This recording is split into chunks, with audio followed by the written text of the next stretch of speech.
Bueno, hago entonces la presentación correspondiente. El título del trabajo es Comportamientos de consumo sostenible en Colombia, análisis de perfiles. Alfredo es candidato a doctorado en modelado de la política y la gestión pública de la Universidad Jorge Tadeo Lozano, magíster en ingeniería con énfasis en calidad y productividad en el Instituto de Estudios Superiores del Tecnológico de Monterrey e ingeniero comercial en la Universidad de Ciencias Aplicadas y Ambientales UDCA. Cuenta con 3 años de experiencia en docencia universitaria y actualmente se desempeña como director de investigaciones de la Corporación Universitaria de Asturias. Su investigación se ha centrado en dos líneas. La primera corresponde a ingeniería y tecnología y la segunda a las ciencias sociales, más concretamente al área de educación. Alfredo, te recuerdo que tenés 10 minutos para tu presentación. Yo, faltando un minuto más o menos, te voy a avisar para que vayas haciendo el cierre y después vamos a hacer los 5 minutos de preguntas correspondientes. Así que bueno, Alfredo, todo tuyo. Perfecto, ¿me confirman si ya ven la pantalla? Sí, sí, se ve perfectamente. Bueno, eh, buenos días acá en Colombia, buenas tardes en Buenos Aires. Creo que ya eh, superamos el mediodía. En este caso, el trabajo que vamos a presentar el día de hoy lleva como título Comportamientos de consumo sostenible en Colombia, análisis de perfiles. Este trabajo fue hecho junto con la doctora Rubí Lorena Carrillo y pues quien les habla Alfredo Guzmán Rincón, tomando como base la importancia que tiene actualmente el consumo sostenible, pues surge este proyecto de investigación que hemos desarrollado a lo largo de este año. En este sentido, desde la década de 1970, la comunidad académica y científica advirtió de la insostenibilidad del desarrollo económico basado en la explotación de recursos naturales y a partir de la propuesta del Club de Roma titulada Límites del Crecimiento surge el desarrollo sostenible, pues que en la actualidad se encuentra en boga en cierta medida por los objetivos de desarrollo sostenible y junto con el desarrollo sostenible surge el consumo sostenible. La primera referencia de consumo sostenible la tenemos en Oslo en 1994, donde pues se define un consumo mesurado, pues buscando la protección del medio ambiente. Sin embargo, pues como lo veremos más adelante, esta acepción o esta definición ha variado con, eh, con el pasar del tiempo, pues incorporando diversas dimensiones. En este sentido, y pues en conferencias más recientes, en la de Río 2020, el consumo sostenible se configura como la piedra angular del desarrollo para el siglo XXI, puesto que en este momento nos encontramos en un momento de supervivencia del planeta y de la especie, y pues en cierta medida se debe reconocer que los consumidores y los productores tienen un rol central en la forma o en las afectaciones que se están generando al medio ambiente y al planeta. Por esto, de ahí que a partir de esta conferencia del Río 2020 se configura el desarrollo sostenible como una piedra angular. Entonces, en este sentido, se reconoce que no solo basta con la intención política de los gobiernos en desarrollar políticas públicas y planes en torno al desarrollo sostenible, sino que se tiene que articular junto con las prácticas de consumo de la población y pues esto está evidenciado en la literatura pues por diversos autores. En esta misma línea, el consumo sostenible sugiere la adopción de hábitos que propendan por el cuidado del medio ambiente y en general de la sociedad. Y a partir pues, de esta definición, pues el consumo sostenible y las prácticas de consumo sostenible pues buscan el cuidado en tres dimensiones. La primera que es la calidad de vida, el segundo que es el medio ambiente y la tercera dimensión que son los recursos para las generaciones futuras. En este sentido, pues es importante resaltar que a partir de todas las crisis ambientales que hemos vivido, ¿cierto? En las últimas décadas, pues es necesario generar un cambio en los comportamientos de consumo tradicional a un consumo sostenible que busque, pues, mantener y mejorar la calidad de vida de las personas, que busque, pues, la protección del medio ambiente y asegurar los recursos para las generaciones futuras. El día de hoy en las noticias veíamos que el día 22 de agosto pues ya consumimos los recursos que estaban disponibles para este año en el planeta, que respecto a años anteriores pues hubo una mejoría a partir de la pandemia y pues esto también implica que cada grano de arena que se aporta a través de los comportamientos de consumo sostenible de las personas pues logran tener una incidencia.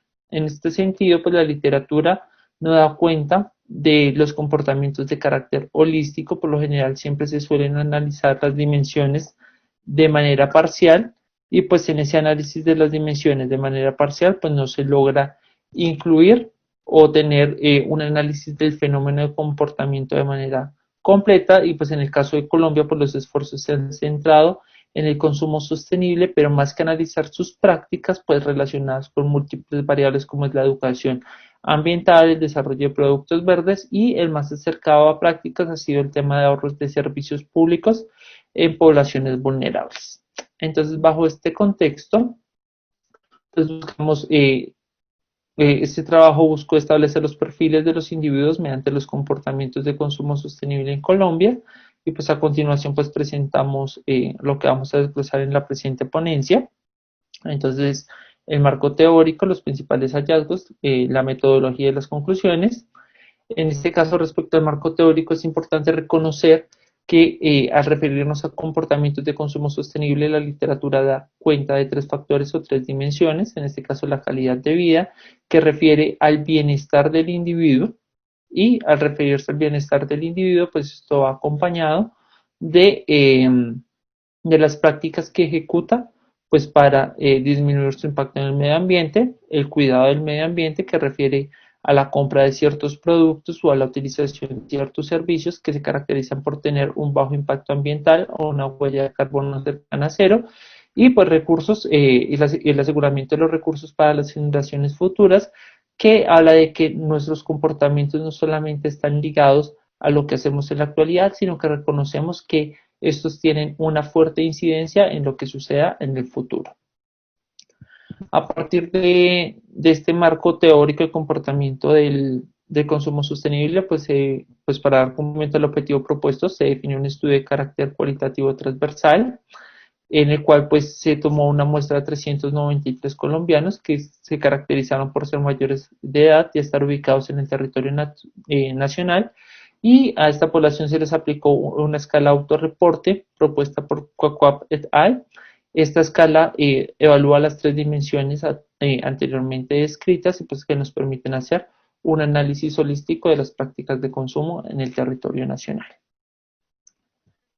Ya en la parte de análisis de los datos se aplicó la técnica de clúster jerárquico para lograr establecer los perfiles mediante el método de Walt, con un intervalo de distancia euclídea al cuadrado sin transformación de valores. Después, posterior al determinar el número de clusters, se procedió a un análisis ANOVA para determinar de que existieran diferencias entre los clusters y entre cada uno de las dimensiones evaluadas a través del estadístico post-hoc de Tukey, y finalmente pues se lograron establecer los perfiles.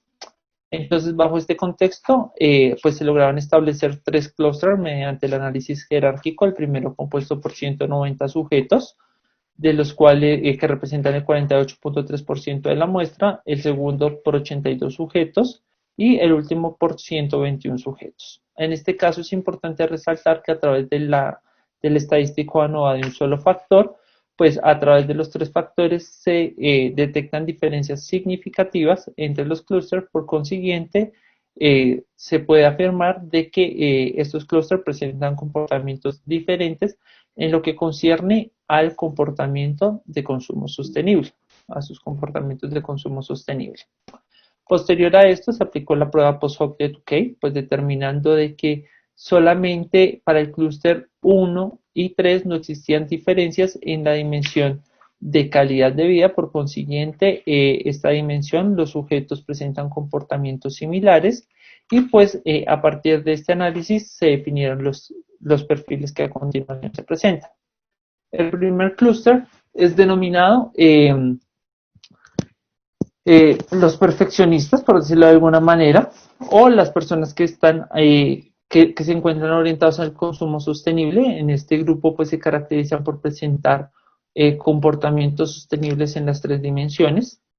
En este caso se destaca pues de que estas personas son coherentes entre lo que dicen y entre lo que practican, evidenciándose de que buscan proteger su calidad de vida y su bienestar, proteger el medio ambiente y proteger los recursos de las generaciones futuras. Esto lo hacen a través de la compra de ciertos productos, como pueden ser productos orgánicos, productos con empaques biodegradables, etcétera. El segundo clúster, pues, es el que se denominan los indiferentes. En este caso, los indiferentes presentan características deseadas en ciertos aspectos del consumo social, de consumo sostenible, pero tienen una característica y una particularidad, y son aquellos comportamientos que les representan un ahorro económico. ¿Esto qué quiere decir? Que si no ven una oportunidad de ahorro, no proceden a tener comportamientos de consumo sostenible. En este caso, pues se destaca de que no suelen hacer prácticas sencillas como el ahorro de papel, tampoco el reciclaje de periódico, de ropa, de bolsas de supermercado. Por consiguiente, todo aquello que no les representa un ahorro monetario, pues sencillamente no lo utilizan. Y el tercer perfil, pues corresponde a los modestos, que son un grupo pues que efectivamente presentan algunas particularidades de consumo socialmente responsable, especialmente en la calidad de vida, buscando sacar el máximo provecho a los productos que consumen, buscándole nuevos usos una vez pierden el valor agregado y el valor original, pues que para el que fue creado el producto, y se caracterizan por tener un fuerte valor en lo que concierne a la protección para los recursos de las generaciones futuras. En este caso, este grupo tiene una particularidad, que es cuando se busca proteger el medio ambiente con productos que tienen un valor agregado, que no afectan a las comunidades, ¿cierto? O al medio ambiente, no suelen hacer grandes inversiones. Por consiguiente, este grupo apoya o tiene comportamientos de consumo sostenible, limitándose únicamente a aquellos que no le representan un gasto adicional. Pues acá vemos una síntesis de cómo se encuentran conformados los clústeres. Entonces, como vemos, el clúster 2 o el clúster rojo es el que presenta o es el que se denominó indiferente, donde vemos que presentan bajas condiciones en las distintas dimensiones que evalúa el instrumento. El clúster de color azul es el clúster que evidencia comportamientos moderados en las dimensiones, y el clúster de color verde es el que representa los comportamientos deseados y pues que buscaríamos que toda la sociedad los pudiera apropiar. Como conclusiones, pues la primera es que logramos dar un acercamiento a los comportamientos de consumo sostenible en el país. Si bien sabemos que el estudio se basa en técnicas exploratorias que no son de carácter concluyente, nos permiten tener pues un primer perfil de los individuos, y con estos perfiles que ya sabemos que no tienen características homogéneas, poder lograr diseñar políticas tanto públicas como desde los sectores privados para la protección del medio ambiente, mejorar la calidad de vida de los individuos y proteger los recursos para las generaciones futuras. Dado a que no se cuentan con características homogéneas por parte de los individuos, es necesario desarrollar estrategias de mercadeo y de políticas públicas enlazadas al desarrollo sostenible, pues esto en pro de cumplir los objetivos de desarrollo sostenible, ¿cierto? Y pues configurar los hallazgos presentados, pues para que a partir de estos perfiles se puedan gestionar las políticas. De manera adicional, pues es importante profundizar en el análisis de los individuos del clúster 3, porque son individuos que presentan la condición ideal en lo que concierne a los comportamientos de consumo sostenible, y pues en este caso es necesario conocer cómo se gestaron estos comportamientos para poderlo replicar de una manera generalizada en la población. Y pues lo cuarto es, ya como futuras líneas de investigación, tenemos que contemplar la realidad del urbano y lo rural, porque los comportamientos pueden variar. Se deben desarrollar modelos que permitan esclarecer las relaciones entre los tipos de comportamientos, que vayan más allá de los perfiles y que puedan lograr predecir si un consumidor se puede catalogar como un consumidor con comportamientos moderados, indiferente o pues ideales, y contemplar otros factores pues que aquí no se encuentran presentes en la presente investigación. Muchas gracias. Bueno, bárbaro, muchas gracias. Vamos a pasar a las preguntas, Alfredo. Entonces, una pregunta, además de la conclusión a modo de foto, es decir, de este estudio a modo de foto que se realizó, ¿cuál es la sensación respecto de la tendencia o la evolución, digamos, en Colombia en cuanto al consumo sostenible? La realidad es que las prácticas de consumo sostenible acá en Colombia son fuertes, pero no son fuertes en el sentido de que sea por un interés particular de los ciudadanos, sino que se suele relacionar mucho con la parte económica. ¿Sí? Por Claro. ejemplo, hay varios estudios que evidencian que Colombia está entre los primeros lugares en reciclaje del mundo, pero no es por la condición de que a la gente le guste reciclar, ¿sí? Sino porque es un estilo de vida de una parte de la población que utiliza el reciclaje como un medio de subsistir, ¿sí? Entonces acá también viene una dualidad que es si los comportamientos realmente se están dando por la naturaleza y la evolución de las políticas públicas o sencillamente se están dando eh, porque por condiciones de vida, por ejemplo, creo que no lo vi, nunca lo he visto en Argentina, de pronto personas reciclando, mirando la basura para decir esto es cartón, esto es plástico, sí, para lograr tener un comportamiento. Entonces, esta es una primera realidad. Segundo, que la realidad del colombiano va muy ligada al bolsillo. ¿Esto qué quiere decir? Yo apago la luz porque si sé que la dejo prendida durante el día, pues la factura me va a llegar más costosa. Pero no es que haya una cultura que incentive este tipo de comportamientos, ¿sí? Y pues esto en parte medida se ve reflejado en el estudio cuando uno mira el perfil de los moderados que dice, ah, sí, yo busco el bienestar en mi calidad de vida y busco proteger los recursos de las generaciones futuras. Pero cuando tú le preguntas, bueno, ¿y tú inviertes en comida orgánica? No, porque es muy costosa. Ah, ¿inviertes en productos biodegradables? No, porque me salen más caros, ¿sí? O, ya caso contrario, los indiferentes que no les interesa nada el consumo socialmente responsable, exceptuando que le represente un ahorro monetario.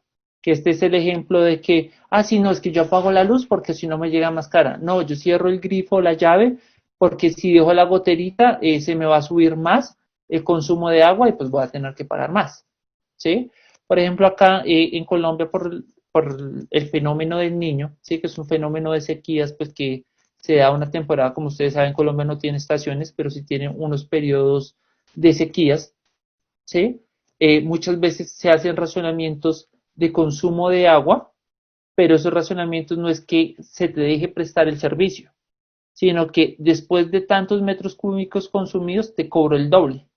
Entonces las personas hacen un cambio en sus comportamientos, no por un tema cultural, ¿cierto? Un tema de educación que vaya ligado y que permita el desarrollo de sus comportamientos, sino que va ligado es por el tema del costo que le representa a la persona.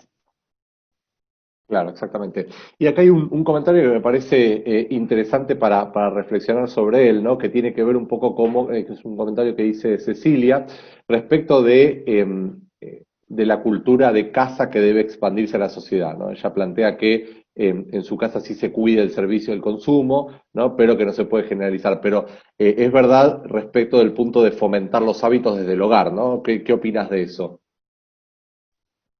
La verdad es que cuando uno analiza la parte de educación, la educación se compone de dos pilares. Uno es el hogar, y por lo menos en la Constitución Política de Colombia aparece que la educación es responsabilidad del Estado y de la familia, ¿cierto? Entonces, para poder desarrollar ese tipo de hábitos, se requiere pues también del apoyo de la familia. Muchas veces nos pasa que en los colegios encontramos las tres canecas de los tres colores para reciclar el papel, para desarrollar este tipo de comportamientos blandos, ¿sí? Pero llega en la casa el niño, el estudiante o el joven y solamente encuentra una caneca. Pues sencillamente se pierde lo que se hizo en el colegio, ¿sí? Entonces es necesario reforzar y en este caso la familia se convierte en un pilar fundamental, ¿sí? Ahora también hay otra realidad que tenemos que ver, ¿sí? Que es el rol de la familia, pero ligado no solamente a comportamientos blandos, sino lo que en la literatura se llama comportamientos duros, ¿sí? Por ejemplo, este estudio analizaba lo que se llaman comportamientos blandos, que son comportamientos que todos podemos hacer todos los días, ¿sí? Pero, por ejemplo, hay unos comportamientos duros que vale la pena analizarlos y que realmente nos podría marcar hasta qué punto una persona tiene comportamientos responsables, como por ejemplo, ven, tú como familia instalarías un panel solar en tu casa o tendrías un pozo de agua natural para no gastar la que viene de los ríos, bueno, el gasto natural y demás, entonces también viene toda esa parte cultural, pues que se tiene que desarrollar a través de la familia. Claramente. Bueno, Alfredo, bueno, hay una pregunta más, de última la respondemos bien cortito y rápido. Pregunta María Eugenia si hay beneficios para las empresas que reciclan o cuidan el medio ambiente e incentivan el consumo sostenible en Colombia. No, estos incentivos por lo general se pagan a través de impuestos, pero no es para cuidar el medio ambiente, sino es una retribución que tienen que hacer las empresas por la afectación, pero es un tema más de impuestos. No es que las empresas tengan el ideal de que yo voy a ayudar a reciclar, yo voy a gastar menos papel, no. Y lo mismo, aplica lo mismo en la teoría del costo. Si yo veo que me está saliendo costo, estoy gastando mucho papel, ¿cierto? Por impresiones a una cara, no, pues imprimamos a dos, ¿sí? Pero siempre está relacionado por un tema de costo más que un, más que un comportamiento genuino, también en el caso de las empresas. Perfecto, Alfredo. Bueno, muchas gracias por tu tiempo y por tu presentación. Definitivamente muy interesantes los conceptos. Así que bueno, te agradezco. Mauro Monroy, estás por ahí, así ya pasamos con tu presentación.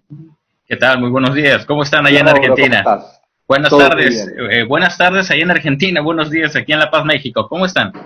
Todo muy bien, por suerte. Eh, Bueno, si querés ir presentando tu pantalla, mientras voy presentándote a vos y al trabajo, el título del trabajo es Evaluación del servicio y su incidencia en la lealtad en Starbucks La Paz, México.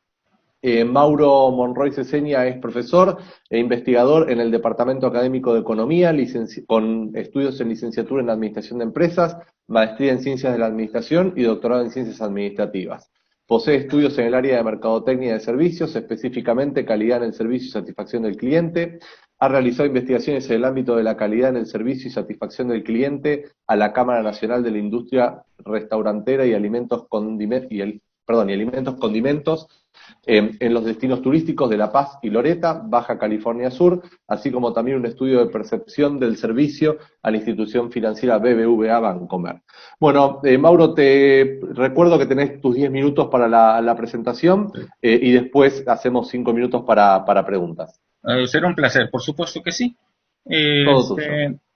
Nuevamente, hola, muy buenas tardes allá en Argentina. Buenos días aquí en La Paz, México. Me presento rápidamente, ya me hicieron el favor. Mi nombre es Mauro Alejandro Monroy Ceseña. Y al igual que el profesor investigador Francisco Isaías Ruiz, que fue quien me acompañó durante este trabajo de investigación en el segundo semestre del año 2019, en primer lugar queremos agradecer a las autoridades de la Escuela Argentina de Negocios por su atenta invitación al segundo encuentro internacional, en el que varios colegas, hoy presentes de diversas nacionalidades y destinos geográficos, a través de esta modalidad a distancia, podemos compartir experiencias y puntos de vista acerca de diversas investigaciones que podremos observar durante estos 4 días de la semana. En lo que a su servidor y a mi colega y amigo Francisco Isaías Ruiz se refiere en este trabajo de investigación, vamos a presentar un trabajo que realizamos desde agosto hasta enero, ¿no? Septiembre, enero, finales de diciembre del año anterior, con la marca Starbucks, con la cafetería Starbucks, en la ciudad de La Paz. Concretamente, el trabajo de investigación está enfocado desde un inicio para realizarlo en los 5 puntos de ventas en el estado de Baja California Sur, México. Hay 2 en la ciudad de La Paz y 3 en Los Cabos. Desgraciadamente, ante la situación de crisis de salud que estamos viviendo en la pandemia a nivel mundial, difícilmente en Los Cabos le pudimos dar continuidad. Acabamos con lo que fue en el destino turístico de La Paz y este proyecto todavía no ha acabado, lo cual lo estamos enviando bajo un formato de caso de estudio en este momento, a lo que a continuación presentaré el esquema de trabajo que trae consigo en estos 10-15 minutos, de 10 minutos que ustedes me están regalando. Esta presentación trae consigo una muy breve introducción que daré a continuación, un marco teórico en el cual hablaré muy rápido sobre las principales teorías que se han analizado en función del servicio, de la lealtad, en la metodología de trabajo, cuál fue nuestro modelo desde el SERPERF, de Cronin y Taylor, hasta la adaptabilidad que tuvimos que darle, la confiabilidad, la evaluación de los resultados que se nos presentaron y obviamente las conclusiones. Ahora bien, repito, durante este tiempo que tengo para exposición trataré de ser breve y explícito de lo que concierne a cada apartado. Como cité hace unos instantes, nuestra investigación fue acerca de la calidad en el servicio y su incidencia en la lealtad del cliente. Y es que al hablar de la calidad en el servicio nos estamos involucrando en los temas de mayor impacto que se ha tenido en los últimos años al hablar de la mercadotecnia del servicio. Y al hablar específicamente en términos de la mercadotecnia de servicios y enfocado hacia lo que es el término de calidad, autores como Parasurman, Zetland, Berry, Gronros, Gumeson, al hacer el comparativo, la escuela occidental y la escuela nórdica, han definido diversos resultados a través del comparativo de expectativas y percepciones, lo cual al fin y al cabo nos lleva a lo que es un satisfactor. Y un satisfactor conlleva la generación también de consumo, y este consumo se traduce en la lealtad o la fidelidad. Por otra parte, es importante poder analizar que la lealtad la podemos entender como un compromiso afectivo que los clientes van experimentando y que lo van reflejando en un consumo consuetudinario. Por ende, el objetivo principal que nosotros tuvimos en el desarrollo de este trabajo de investigación fue definir en primera instancia cómo incide la calidad en el servicio ofertado por parte de la marca Starbucks o de la cafetería Starbucks en el destino turístico de La Paz, en la lealtad afectiva por parte de los clientes. Además de conocer también el comportamiento de las dimensiones consideradas en el modelo y de la misma forma saber si existe una diferencia significativa entre las medias de las dimensiones de la calidad en el servicio y la lealtad del cliente, considerando un análisis de varianza. Me paso a la siguiente diapositiva. Mencionaba dentro de lo que es el marco teórico, presento ahí unas breves definiciones alrededor de la calidad del servicio y presento un breve marco teórico porque a veces se le hace un desdén a la literatura en función del caso de estudio, de un trabajo de investigación para presentación. Considero que esto es de suma importancia en toda presentación y quiero ser breve para orientarnos a través de la literatura. Y es que en todo proceso de negocio es importante conocer cuáles son aquellos factores que inciden en mayor o menor medida en la rentabilidad de una empresa o de un negocio. La calidad en el servicio se interpreta como un juicio de valor percibido por parte de los clientes, por parte del mercado de consumo, en el cual se busca satisfactores. Estos satisfactores, lo que mencionaban durante lo que es la breve introducción, genera también la lealtad o la fidelidad del mercado. Como podemos observar dentro de esta diapositiva, hay algunas definiciones muy sobresalientes alrededor de este fenómeno de estudio. Hay una muy particular desde 1996 de Vázquez, de hace 24 años, en el cual se menciona que la calidad del servicio es de sumo interés, ya que lo define de una manera objetiva y de una manera subjetiva. Hago un breve stop en este momento al hablar de la objetividad y la subjetividad. Y es que cuando se estudia la calidad del servicio, se determina siempre dentro de la planeación estratégica que su fundamento es subjetivo, porque es a la percepción y a la expectativa del cliente.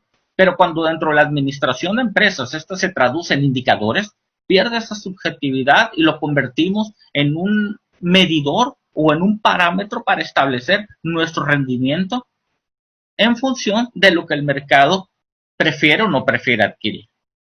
Me voy a la siguiente diapositiva, me salgo un poquito de lo que es el marco teórico, entro a lo que es el término de la lealtad, y esta la podemos observar como un compromiso afectivo que perciben los consumidores acerca de una marca, un producto, un servicio que es influenciado por todos aquellos esfuerzos de marketing programados estratégicamente por parte de la empresa.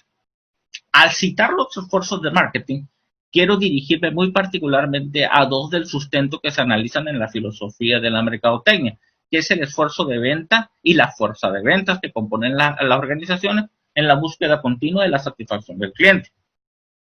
Como se observa dentro de esta imagen, la lealtad se genera a través de un incremento de una tasa de contacto, lo que a su vez, bien trabajado, bien gestado por las organizaciones, coadyuva a una mayor tasa de adopción, lo que se traduce en clientes y se establece un proceso de feedback generando una repetición del proceso.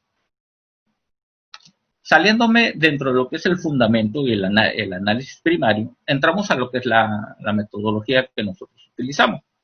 Sobre este modelo o metodología de investigación aplicado en este trabajo de investigación, utilizamos un enfoque cuantitativo que se tomó como principal referencia en el análisis estadístico del mismo, pero al mismo tiempo se aplicó un modelo cualitativo al analizar con los gerentes y trabajadores de los dos puntos de ventas Starbucks del destino turístico de La Paz los datos cualitativos que se originaron en el estudio.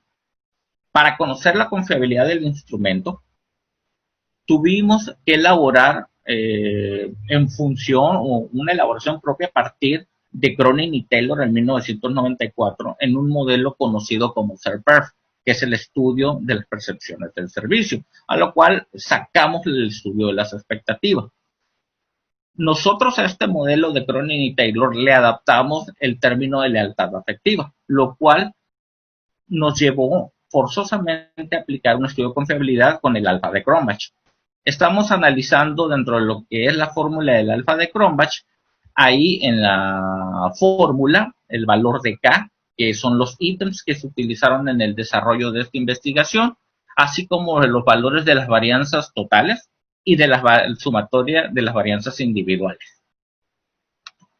Obviamente, para la aplicación de esta confiabilidad, los resultados que se presentaron al buscar dicha confiabilidad del instrumento al que se le adaptó la variable lealtad específicamente, que fue 0.8554.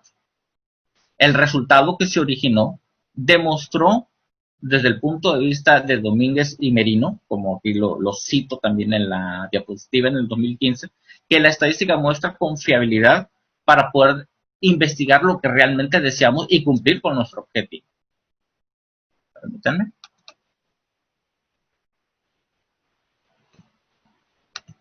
Siguiente diapositiva. En esta diapositiva podemos observar la versión final del instrumento de investigación, en la cual se componen de 5 dimensiones relacionadas a la atmósfera, el capital humano, tecnologías de información, el producto o servicio que se vende originalmente dentro de lo que es la cafetería Starbucks y el término de imagen. Obviamente, estas dimensiones, estos componentes, fueron medidos en relación a una escala de Likert. Esta escala de Likert está definida desde una evaluación de 5, en la cual es la más alta, en la cual el cliente percibe estar en total acuerdo con lo que está percibiendo del servicio ofertado por la marca, y por lo contrario, 1 en un total desacuerdo en relación al servicio que están percibiendo. Podemos observar en esta otra diapositiva el instrumento de investigación que nosotros aplicamos a las personas, a los clientes en mesa. Fueron 81, nos dio la muestra, pero al final aplicamos 110, donde estamos hablando de las 5 dimensiones en la cual combinamos la variable independiente, que fue la calidad del servicio, y nuestra variable dependiente, que fue la lealtad afectiva. Generamos una ficha técnica donde establecimos el valor de un universo de 500 personas. Curiosamente, esta investigación que se realizó de forma transaccional desde el 21 de octubre, 21 de octubre del 2019 hasta enero, no recuerdo de ahora, perdónenme por la exactitud de la fecha, hasta, aquí está abajo, hasta enero de 2020, nosotros calculamos estas 500 personas en relación a lo que nos mencionaban en mes. Los trabajadores que estaban trabajando dentro de lo que es la organización de Starbucks nos mencionaban que había una media entre 90 a 80 personas al día de lunes a viernes. En fin de semana, en sábado y domingo, se duplicaba dicha demanda, pero tuvimos la detención por parte de la marca de no trabajar en fines de semana. Nos dejaron trabajar de lunes a viernes nada más. Al considerar esa tasa diaria de 80-90, nosotros nos dimos a la tarea en que teníamos que evaluar al menos a 500 personas durante el desarrollo de este trabajo de investigación. Aplicamos un error muestral del 10% con un nivel de confiabilidad del 95%. Obviamente esto nos llevó a una muestra de 81, aunque al final nuestro tamaño muestral fue de 110 personas. Fuera de lo que fue nuestra metodología de trabajo, esto nos llevó a los principales resultados en el cual podemos observar con claridad cómo todos y cada una de las dimensiones que fueron evaluadas tienen resultados positivos, ya que en función de la escala de 1 a 5, donde 5 pudiese ser interpretado como el 100% de un buen servicio percibido, el peor resultado que nosotros estamos encontrando es en la percepción de la calidad del servicio de 4.17, mientras que en la lealtad afectiva de 4.20. Es decir, estamos por encima de un 80%.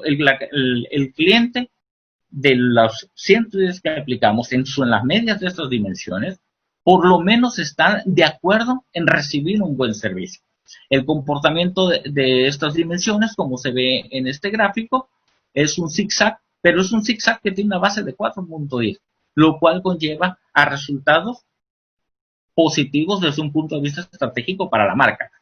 Una vez que nosotros establecimos el análisis de la calidad del servicio y de la lealtad de manera separada en cada una de sus dimensiones, establecimos un factor de correlación. Este factor de correlación, o el coeficiente de correlación de Pearson, nos dio un resultado de 0.8996. Esto nos llevó... Mande usted. Mauro, que te interrumpa, ya tendrías que estar cerrando, ¿sí? Te aviso por las dudas. Muy amable, gracias. No, le agradezco el aviso. El resultado de una R cuadrada de 0.8094. Me debo basar dentro de lo que es el término de la literatura para Taucher. Él menciona que un resultado por encima de 0.75 determina una alta influencia de la variable independiente en relación a la variable dependiente. Me voy al siguiente. Generamos un análisis de varianza, donde nuestro análisis de varianza demostró que no existe una diferencia significativa entre las dimensiones de la calidad en el servicio, tanto por el valor P como por el valor F. Como conclusión principal de este trabajo de investigación, queremos informar que los resultados que encontramos acerca de la calidad en el servicio fueron positivos también dentro de lo que fue la lealtad del cliente en las dos cafeterías Starbucks. Y que como estrategia de negocio, la marca ubicada en nuestro destino lo utiliza de una forma correcta. Y rescato en gran medida, dentro de este trabajo de investigación, el personal de contacto. Este personal de contacto que realmente sobresale por las otras dimensiones. Desde un punto de vista de la planeación estratégica, este puede ser la ventaja competitiva que más puede explotar este tipo de marcas, este tipo de cafeterías, y que en ocasiones las otras empresas competidoras no están tomando en consideración. A las autoridades les agradecemos su tiempo y la invitación a este evento. Muchísimas gracias. Bueno, Mauro, perfecto, te agradezco. Preguntas, acá tenemos una pregunta que es, ¿cuál cree que es el efecto financiero de la percepción del cliente en la compañía? Es decir, ¿cuál cree que es el traslado a ventas de estas percepciones?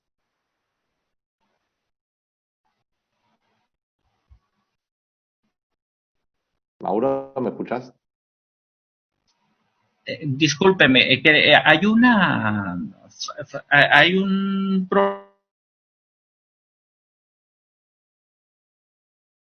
Hola.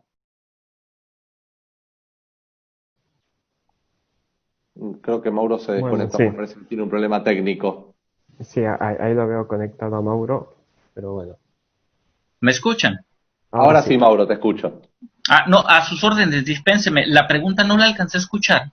Ok, la pregunta era básicamente, ¿cuál cree que es el traslado a ventas de estas percepciones del cliente? Es decir, este estudio de percepciones, ¿cómo se traslada en ventas? ¿Cómo se traslada financieramente o qué impacto financiero tiene en la compañía? Es una excelente pregunta. Generalmente cuando se habla de las principales dimensiones o los principales componentes, me voy a ir un poquito más amplio, ya no estrictamente en la calidad en el servicio, porque la calidad del servicio depende estrictamente de la mercadotecnia. Pero cuando se habla del término de la mercadotecnia, se piensa particularmente que solamente estamos hablando de imagen, de diseño, de colores, del cliente, de lo satisfecho que están, pero no logramos entender en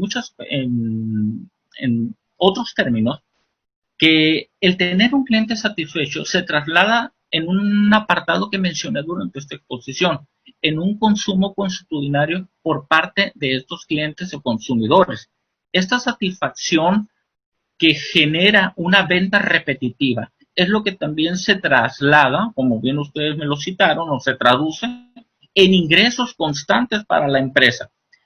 Este término, al cual lo podemos visualizar en la literatura, se conoce como interdependencia de marketing. La interdependencia de marketing en este caso es cómo se asocia el concepto de la mercadotecnia hacia la ingeniería financiera y cómo esta muy particularmente me puede arrojar resultados en el incremento de los ingresos y no en el decremento, pero por lo menos en la estabilidad de mis egresos o de mis costos operativos, lo que a su vez me va a llevar a una mayor utilidad. Excelente. Bueno, Mauro, te agradecemos por tu participación y bueno, le damos lugar a Ángeles, que es quien sigue las Gracias a exposiciones. ustedes, Muchas muy gracias, amables. Mauro. Ángeles, no sé si estás por ahí, Ángeles Micineo. Mientras te presento, vamos presentándola. Mientras, Ángeles, si querés, puedes ir compartiendo tu pantalla. Hola, ¿qué tal? Buenas tardes a todos. ¿Cómo estás, Ángeles? Bueno, el título del trabajo es Análisis comparado de los modelos de evaluación de marcas. Ángeles Micineo es licenciada en Administración de la UBA, magíster en Economía Aplicada de la UCA y magíster en Dirección Comercial de la Universidad Carlos III de Madrid, docente e investigadora de la Escuela Argentina de Negocios y de la Universidad de Belgrano. Te recuerdo, Ángeles, que tenés 10 minutitos para tu presentación y después hay otros 5 minutos más para preguntas. Yo te voy a avisar cuando falte un minuto para que así puedas ir redondeando, ¿sí? Muchas gracias, Esteban. Bueno, de nuevo, buenas tardes a todos. ¿Se está compartiendo bien la pantalla? Excelente. Bien. Bueno, el trabajo que les voy a presentar, esperen que lo pongo en modo... El trabajo que les voy a presentar, que, bueno, como mencionó Esteban, es un análisis comparado de los modelos de evaluación de marcas. Hago unas aclaraciones importantes. Esto es un proyecto que va a tener varias etapas. Lo que estamos presentando en esta oportunidad es la primera etapa, que es una etapa teórica, ¿sí? Donde nosotros comparamos distintos modelos. Después va a haber una etapa siguiente que va a ser una propuesta de un nuevo modelo de evaluación de marca, que les adelanto va a incluir el valor de vida del cliente. Eso sí, vamos a hacer un trabajo de campo con esa propuesta y con ese modelo nuevo que nosotros vamos a desarrollar. Pero en esta primera parte estamos presentando solo esta fase teórica, ¿sí? Bueno, ¿cuál es un poco el origen de este proyecto de investigación? Un poco una pregunta que surgió viendo los reportes y la secuencia de los valores financieros y bursátiles de las marcas, con esta pregunta: ¿qué relación hay relación entre el valor de mercado de una compañía, disculpen, ahí faltó la palabra relación, entre el valor de mercado de una compañía y el valor de su marca, ¿sí? Esto fue como el interrogante que dio origen a esta investigación. Bueno, si uno observa los números del 2015, 3 de las primeras marcas con mayor valor pertenecían a las empresas de mayor cotización del mercado. Y si uno mira en la actualidad, 8, este es un reporte a marzo del 2020, y ahora les voy a mostrar los reportes de los cuales nos basamos, 8 de las 10 primeras marcas con mayor valor pertenecen a las empresas con mayor cotización de mercado. Entonces, por eso nos surgió esa pregunta, bueno, ¿qué relación hay entre el valor de mercado de una empresa y su valor de marca? ¿Sí? Bueno, disculpen que no se llega a ver con mucha claridad, pero bueno, quería tomar bien la fuente textual de los datos en que nos basamos. Por un lado, la consultora Kantar, de donde tomamos los valores de marca de las empresas, con su reporte de las 100 marcas de mayor valor, y esto es al año 2020. Vemos a Amazon, Apple, Microsoft, y por un lado, a la derecha, perdón, vemos la consultora Price con su reporte de las 100 compañías con mayor capitalización de mercado o el valor bursátil, ¿sí? Y vemos que solo dos, que una pertenece a, es una petrolera de Arabia Saudita, la número 1, y la otra es un grupo financiero, ¿sí? Benchai, ¿sí? El resto, ¿sí?, de las empresas de mayor valor bursátil son las empresas de mayor valor de marca. Y si nos vamos al 2015, esto no era tan así. Solo 3 de las empresas de cotización en bolsa tenían una marca con valor, ¿sí? Entonces, bueno, eso es un poco lo que originó esta investigación. Sin embargo, esta pregunta de si hay correlación o no entre el valor de marca y el valor de la compañía nos enfrentó a que en realidad no había algo homogéneo de valor de marca. Entonces, la siguiente pregunta era, bueno, ¿pero qué es el valor de marca? Para poder estudiar la correlación. Y nos enfrentamos con que, bueno, distintas consultoras tenían distintos modelos de valor de marca, e incluso hay distintos conceptos de valor de marca, distintas formas de abordarlo. Entonces dijimos, bueno, hay que hacer primero un estudio sobre el valor de marca, ¿sí? Debido a esta multiplicidad de conceptos de qué significa el valor de marca. Bueno, tenemos, por ejemplo, la definición de Acker como un conjunto de activos y pasivos. Bueno, Srinivasan en su estudio habla de un componente de utilidad que es intrínseco a la marca y lo que no está explicado por los atributos del producto, ¿sí? Bueno, Park y Srinivasan después hablan de la diferencia de utilidad, o sea, que el valor de la marca es la diferencia entre la utilidad total de un consumidor con una marca y la utilidad basada solo en los atributos del producto, ¿sí? Bueno, Keller habla de que el valor de la marca son los efectos comerciales solamente atribuibles a la marca. Por supuesto que esto se enfrenta con otra dificultad, que es cómo separar, ¿sí?, los beneficios justamente que son propios de la marca, ¿sí? Entonces dijimos, bueno, vamos a hacer un estudio en esta primera fase bien teórico, vamos a meternos en la profundidad de cada uno de los modelos de evaluación de marca para ver cómo se interpretan, ¿sí? Justamente bajo este objetivo tiene nuestro trabajo, que es identificar los componentes y variables óptimos para aproximar a un nuevo modelo de valor de marca que considere, ¿sí?, o que haya un mayor consenso, ¿sí? Bueno, objetivos específicos del trabajo, hallar una nueva definición teórica del mismo valor, de qué significa valor de marca, comparar la efectividad de los modelos actuales, ¿sí? Al haber tantos modelos diferentes para evaluar la marca, ¿sí?, es muy difícil que ese valor de marca pueda ser unánime, porque justamente están basados y puede variar de acuerdo a qué modelo de evaluación tomé, ¿sí? Y otro de los objetivos específicos es analizar la posible incorporación del concepto de valor de vida de cliente en este nuevo modelo de valor de marca, ¿sí? O sea, un nuevo modelo de evaluación de marca que sea integrador, ¿sí? Y que, bueno, interprete y nos pueda llevar a analizar esta correlación entre el valor de la compañía y el valor de marca. Porque si no, nos vamos a encontrar con la dificultad que es Y bueno, ¿cuál es el valor de marca? ¿Bajo qué modelo? Entonces, para sortear esa dificultad, se necesita un modelo homogéneo de valor de marca. Los modelos de evaluación de marca nos enfrentamos que hay dos enfoques muy diferentes. Por un lado tenemos los modelos basados en el consumidor, en la empresa, perdón, donde la proyección de la rentabilidad futura es la herramienta fundamental para calcular el valor, ¿sí?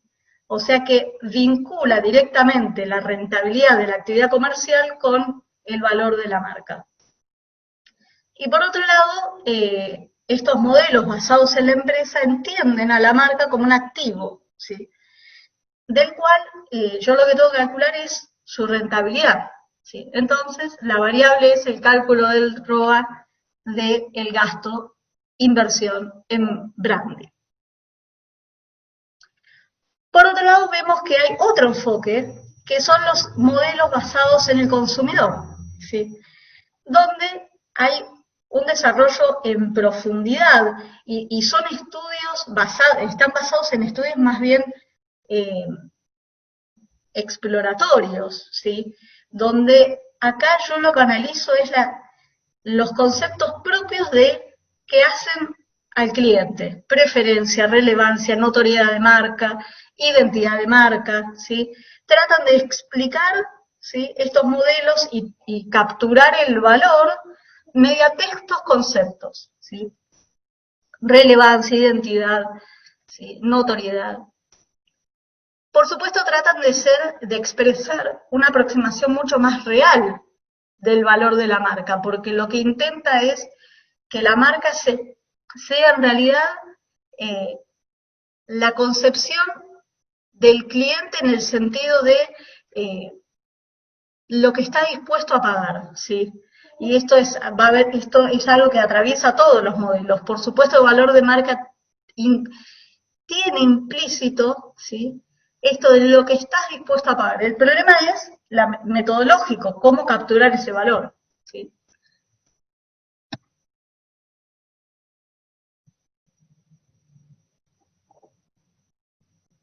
Ay, disculpe, estaba leyendo las preguntas, pero ahora después las contesto.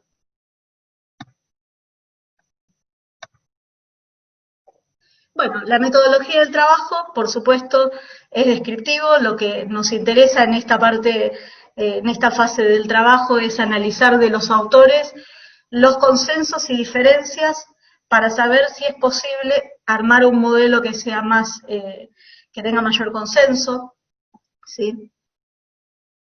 Bueno, por supuesto, consensos y diferencias en la utilidad de la marca, ¿sí?, los atributos, categorías y medición de los activos de la marca.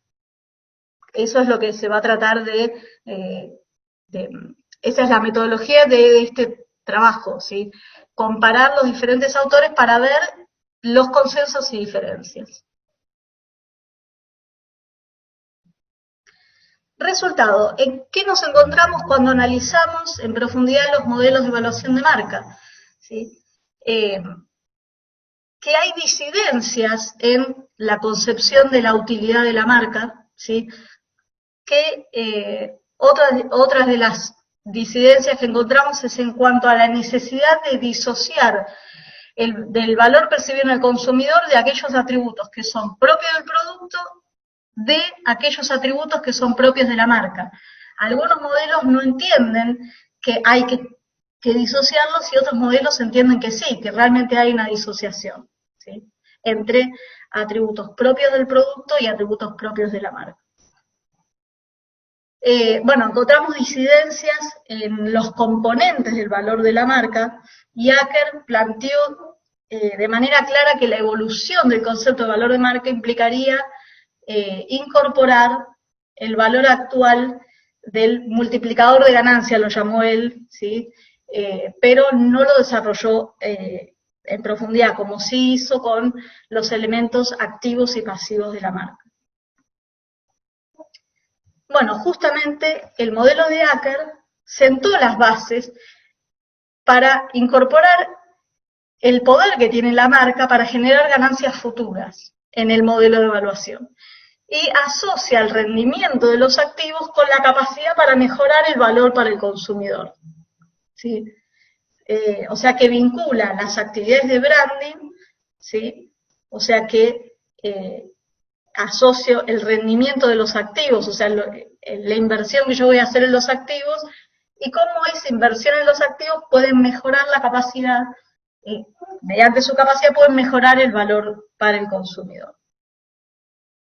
Bueno, de nuevo no desarrolló por completo el concepto de multiplicador, ¿sí? Pero claramente lo identificó como una posible variable, o sea, el multiplicador de marca como la marca, esta capacidad para mejorar el valor del consumidor, ¿sí?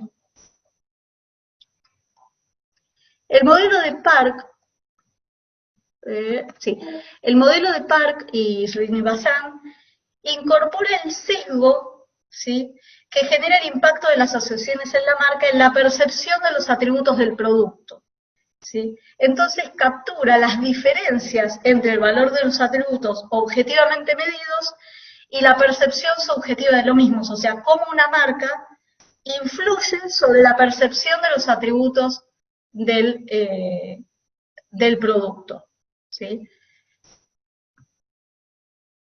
El modelo de Keller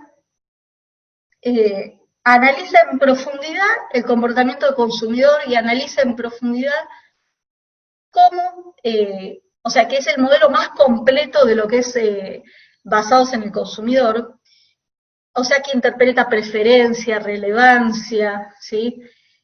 Analiza en profundidad asociaciones, atributos de la marca, ¿sí? Y es un modelo que resultó muy óptimo para mejorar la inversión en branding, ¿sí?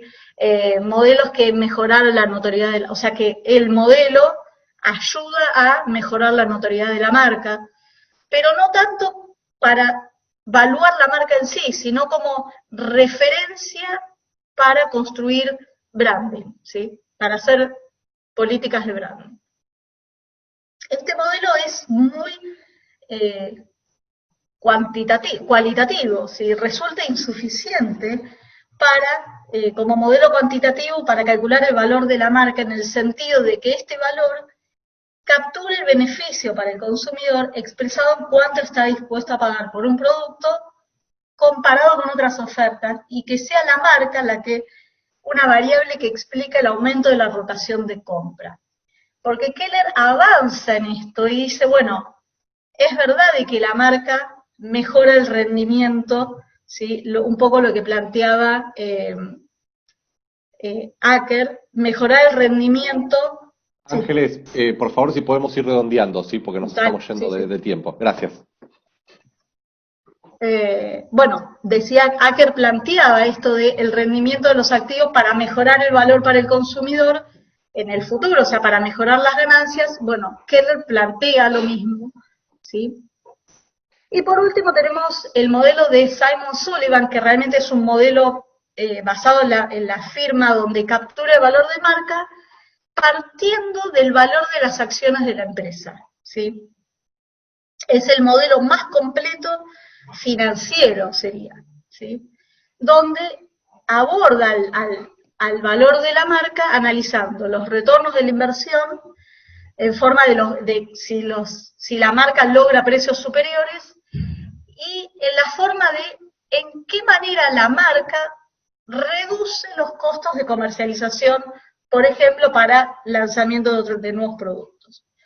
Y voy cerrando, las conclusiones de este trabajo teórico, ¿sí? Es que si bien el trabajo de Park and Srinivasan es el modelo basado en el consumidor que captura la utilidad en el momento presente, ¿sí? O sea, el valor de la marca como una proyección de los ingresos futuros, no contempla, ¿sí? Lo captura en el momento presente, pero al llevarlo al largo plazo se encuentra con muchas dificultades metodológicas, ¿sí?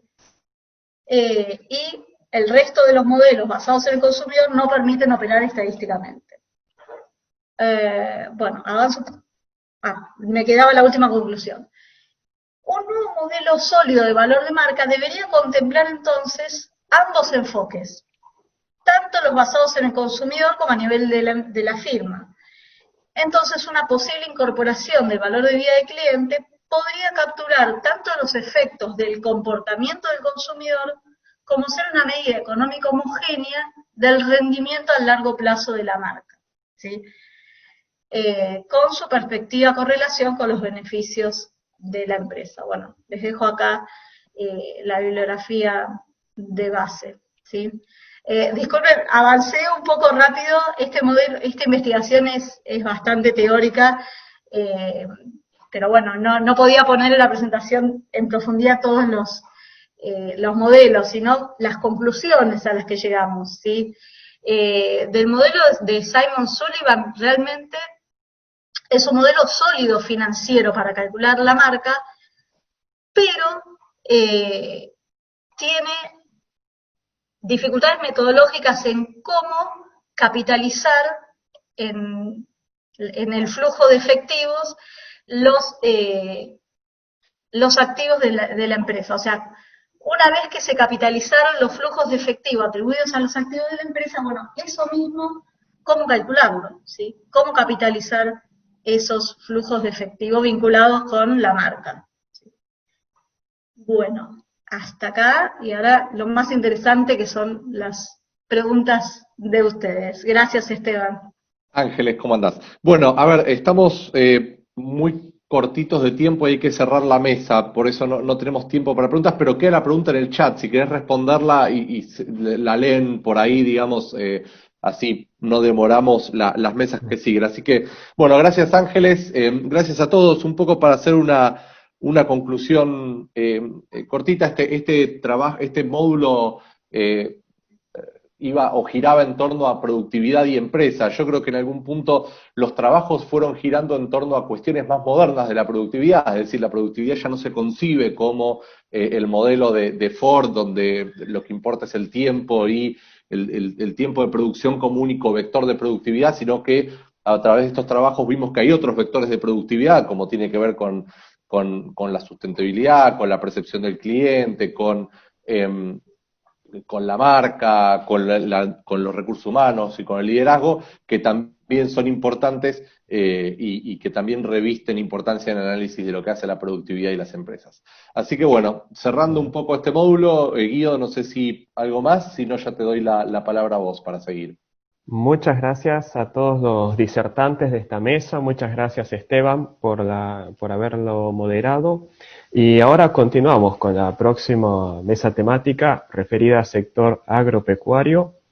Lo va a estar moderando Daniel Iglesias. Daniel Iglesias es el director de la licenciatura en Administración en Negocios Internacionales. Así que bueno, Daniel, te cedo la palabra y nos introducimos a la nueva mesa temática. Bueno, muchas gracias Guido, bienvenidos todos a esta mesa número 3 destinada al sector agropecuario, un tema realmente de mucha importancia y trascendencia en este momento y sobre todo para la Argentina, ¿no? Un tema fundamental, todo lo que tiene que ver con las empresas del sector agropecuario, el tema alimentos, el tema futuro de esta actividad, realmente un tema de un interés muy alto para una estrategia de país. Y tenemos un primer expositor, vamos a tener 3 expositores. Vamos a presentar en primer lugar a Federico Bert, que nos va a hablar sobre la evolución reciente del agro argentino y los desafíos por delante. Daniel, discúlpame, ¿me escuchás, Daniel? ¿Daniel? En ciencias económicas, agropecuarias, de la Facultad de Agronomía de la UBA. Daniel, sí, perdón. No, porque se te escucha bastante Hola. entrecortado. Sí. Quizás algo de tu micrófono. Si querés, voy haciendo la presentación yo hasta que chequeemos lo de tu micrófono. ¿Te parece? Bueno, bien. Bueno, como les decía Daniel, la primera presentación va a estar a cargo de Federico Bert, en representación de ACREAS. El título va a ser de la evolución reciente del sector agro argentino y los desafíos por delante. Federico Bert es ingeniero agrónomo y doctor en Ciencias Agropecuarias de la Facultad de Agronomía, UBA. Fue becario doctoral y postdoctoral e investigador de CONICET en la Facultad de Agronomía, UBA. Fue consultor de empresas y organismos públicos del sector agropecuario y cofundador de 2 emprendimientos privados y uno público de informática aplicada al agro. Desde 2015 es director de investigación y desarrollo de CREA, y yo tuve la oportunidad y el honor de poder trabajar con él en unos proyectos hace un par de años. Así que, Federico, bienvenido, y si querés presentar ya tu pantalla y te escuchamos. Vas a tener 20 minutos para tu presentación y luego hacemos el espacio de preguntas. Bueno, muy buenos días o inicio de buenas tardes. Gracias Guido, gracias Daniel, un placer para mí estar acá. Voy a compartir mi pantalla. Yo, más que resultados de una investigación, lo que les voy a contar es una mirada sobre el presente y el futuro, o la evolución reciente y lo que creo que va a ser la evolución futura del sistema agroalimentario argentino, con un foco puesto en el eslabón más primario de esta cadena o de este sistema, porque es el que más me ocupa, o el que miro en más detalle normalmente por mi trabajo. Y esta mirada viene de mi rol inicialmente como investigador, después como asesor, también como productor, así que hay distintas perspectivas que me han ido consolidando esta mirada. Primero, mirar un poquitito hacia atrás, principalmente para quien no está familiarizado con el sector agroalimentario argentino. Los que sí lo están, por ahí vean algún dato repetido, les pido un poquito de paciencia, pero me interesaba que todos estemos para arrancar en la misma página. Lo decían Daniel y Guido al inicio, el sector agropecuario, el sector agroalimentario es clave para la economía argentina. Esa figura que está ahí en algún punto lo refleja, y lo que muestra son datos de la contribución del sector agropecuario o agroalimentario al Producto Bruto Argentino, ¿no? Y esto es el aporte directo del sector agropecuario. Si sumáramos el aporte indirecto, esto es mayor aún. Lo que vemos en esta secuencia de años que tenemos en la figura es que oscila el aporte que el agro hace al Producto Bruto Argentino entre el 7 y algo más del 10%. Una parte importante de eso viene de lo que son cultivos anuales, 69%, 22% viene de producción animal, ¿no? Y después hay un 9% de otros. Y no menor es, y en estos días se habla mucho respecto a esto, el aporte o la importancia que el agro tiene en Argentina en las exportaciones. Aproximadamente un 62% de las exportaciones argentinas están directamente relacionadas a productos de origen agropecuario y manufacturas de origen agropecuario, y esos son 36.500 millones de dólares, que es la porción naranja de esa torta que está ahí. Cuando uno desagrega un poquitito ese 60-65%, van a ver en la torta de abajo que la soja tiene un gran peso. Más de la mitad de esos 36.500 millones de dólares están asociados a la exportación de soja y sus productos derivados, principalmente harina y aceite, aunque no menor también es lo que aporta el complejo maicero, el complejo triguero, y ha habido, y por supuesto también lo animal, que no está reflejado en esta figura. Argentina es, algunos números muy rápidos, el primer exportador mundial de aceite y harina de soja, el primer exportador de peras y miel, el segundo productor y exportador de yerba mate, segundo exportador de leche entera en polvo.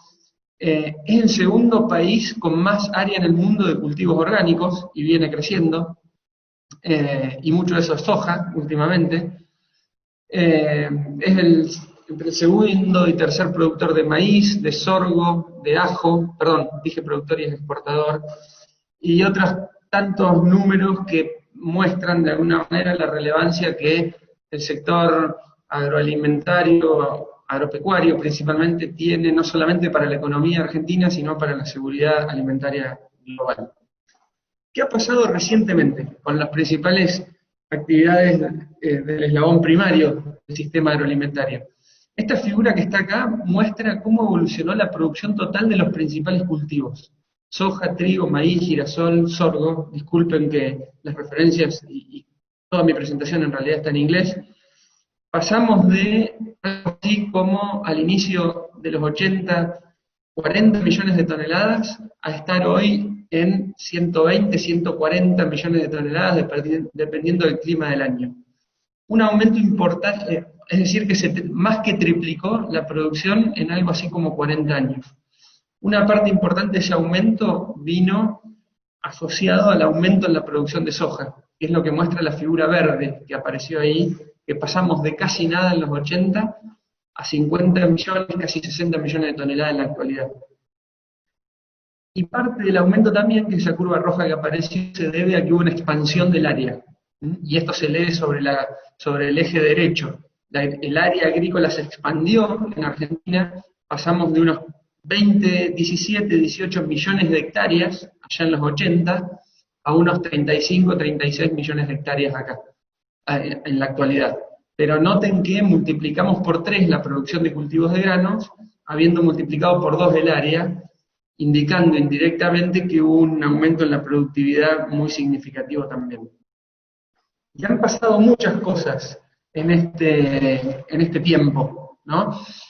Lo voy a pasar rápidamente porque es muy agronómico quizás, pero parte de estos aumentos o de esta revolución que mostré en la figura anterior tuvo que ver con la introducción de la siembra directa, tuvo que ver con el desarrollo de genética, que hizo más eficiente la producción en algunas regiones, y en otras incluso la hizo posible, donde antes no era, y el desarrollo de algunas tecnologías que más que apuntar a la producción en sí misma, aportaron a facilitar la logística, como puede ser el silo bolsa.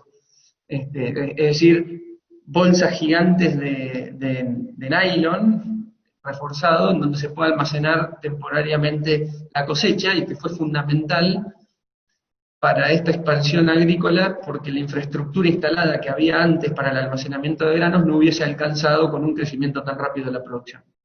Esa figura que está ahí, la paso muy rápido, pero muestra cómo se fueron adoptando estas distintas tecnologías que fueron clave para esta evolución de la agricultura, algunas de ellas muy rápido, llamativamente rápido. Por ejemplo, la curva azul muestra la incorporación de organismos genéticamente modificados, principalmente soja.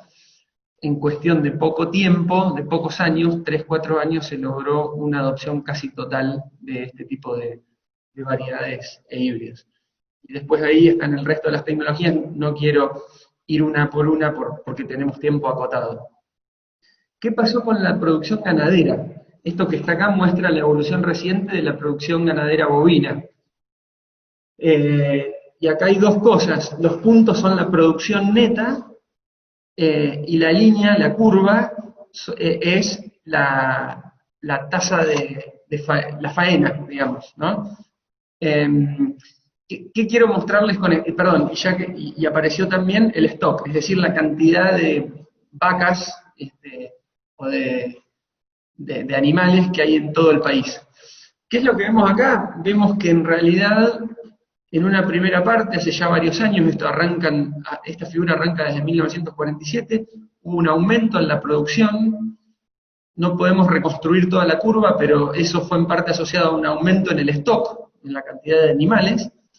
Pero desde fines de los 70 a la actualidad, la historia no cambió mucho, a diferencia de lo que fueron los cultivos extensivos que mostraba antes. Noten que la producción total, neta, medido en millones de toneladas, y esto se mira en el eje de la izquierda, está desde hace años en el orden de los 2 millones a 3 millones de toneladas, equivalente a res con huesos, al año. Y noten también que, más allá de los huecos que hay, si uno mira la curva naranja, que es el stock, estamos desde hace varios años con entre 50 y 60 millones de cabezas. Entonces, el dinamismo que mostró la agricultura extensiva no lo mostró la ganadería de carne. Eso no significa que haya habido cambios interesantes que después voy a mostrar, pero por lo menos en términos de la producción total no ha habido grandes cambios. Y algo más o menos equivalente pasa en la producción de leche. La producción de leche es una actividad importante en el eslabón primario del sistema agroalimentario argentino, y lo que ha pasado es lo siguiente. El stock de vacas lecheras, que es esa curva naranja que está ahí, no ha cambiado mucho, está en el orden de los 2 millones de cabezas, desde fines de los 80 a la actualidad, pero sí, es lo que ha cambiado mucho. Ha cambiado mucho la cantidad total de productores lecheros, y básicamente lo que ha habido es una disminución, desde algo así como 32.000 productores a, en la actualidad, unos 10.000 o un poco más que 10.000. Disculpen, acá hay un error en la figura, el número de productores lecheros se mira en el eje de la izquierda. Y esa curva verde clara lo que muestra es la evolución de la producción, y si observan, en los últimos 20, 25 años no ha cambiado mucho la producción lechera argentina. Estamos produciendo en el orden de los 10.000, de los 8.000 a 12.000 como máximo millones de litros por año. Para no complicarla con números para aquellos que no están familiarizados. ¿Qué pasó en la producción lechera? Cayó mucho la cantidad de tambos, no varió la cantidad de vacas y se mantuvo estable la cantidad de leche. Una cuestión interesante que ha ocurrido en el último tiempo en los sistemas agrícolas argentinos, si bien, como yo decía, la ganadería no ha cambiado mucho en cuanto a sus indicadores productivos, sí ha cambiado mucho en cuanto a la configuración de los sistemas, a cómo se cría ese ganado. Seguramente escucharon hablar los que no están familiarizados. Hoy en día, el sistema de feedlot o de engorde a corral, que es lo que muestra la figura de la izquierda, se volvió muy típico, muy común. Y si uno mira datos de SENASA, por ejemplo, puede ver que más de 1 de cada 4 terneros pasa parte o toda su vida en un corral, engordándose en un corral de este tipo que muestra la foto. Y también, mirando en la lechería, de los típicos sistemas lecheros que tenía la Argentina de producción a pasto, hoy vemos que la incidencia que tiene el pasto en la dieta de esos animales ha bajado y ha subido la importancia que tienen los granos. O sea, hoy destinamos más granos a alimentar las vacas que después dan leche, y eso, ambas fotos, ambos datos se entienden en última instancia como una intensificación de los sistemas ganaderos, que no cambió, como mostraban las figuras anteriores, en valores totales la producción de carne y de leche, pero sí cambió la forma en que se genera o en que se produce esa carne y esa leche. Esto es un pantallazo muy, muy rápido, hasta aquí, por lo que ha pasado en los sistemas, o la evolución reciente de los sistemas agropecuarios argentinos, granos, carne y leche. ¿Qué es lo que viene para adelante en estos minutos que quedan? Bueno, yo básicamente lo resumí en 3 desafíos principales que tiene el sector agroalimentario argentino de cara al futuro. El primero tiene que ver con una necesidad muy fuerte de aumentar la producción, minimizando los impactos sobre el ambiente.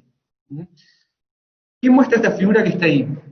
Muestra la brecha o el gap que hay entre lo que sacamos hoy en términos de rendimientos y lo que podríamos sacar potencialmente con toda la tecnología y técnica que tenemos disponible.